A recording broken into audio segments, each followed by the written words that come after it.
Iraq is a concern for the supply system.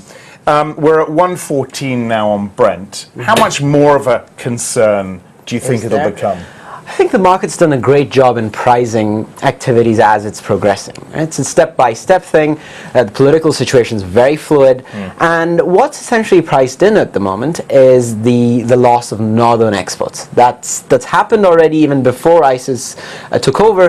But the wider implications of the Baiji refinery, because that is now being fiercely fought over, you are seeing a point where there is refined fuel shortage in Iraq at the moment.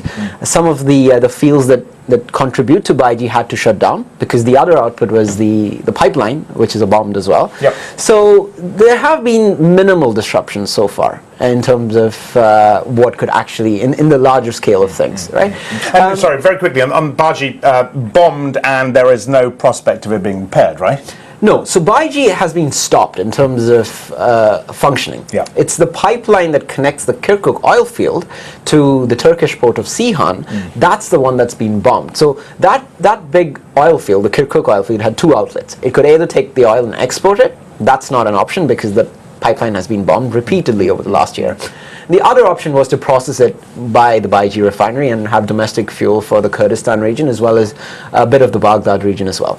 Now, since that refinery is shut down and because it can't get products outside as well because storage tanks are full, you are seeing long gasoline queues in that region at the moment, and you are seeing also production losses. It's a very tough situation.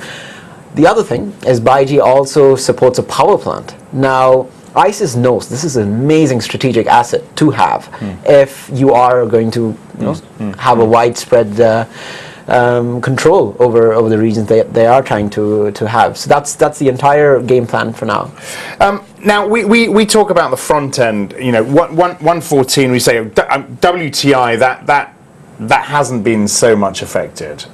We can come on to that, but what about the back end? This seems to be, having chatted with you before this show, it seems to be where all the interest is.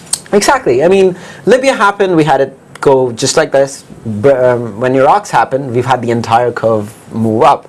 And it's a fundamental factor. The IEA has come up and said 60% of all new oil production that's going to come from now until 2020, 60% of it is coming from Iraq. And you are essentially endangering that 60% of oil production growth, and that's the entire reason why you've had the back end being reassessed. Because prior to that, the view was we'll have plenty of oil supplies, both from North America and from possibly Iraq delivering.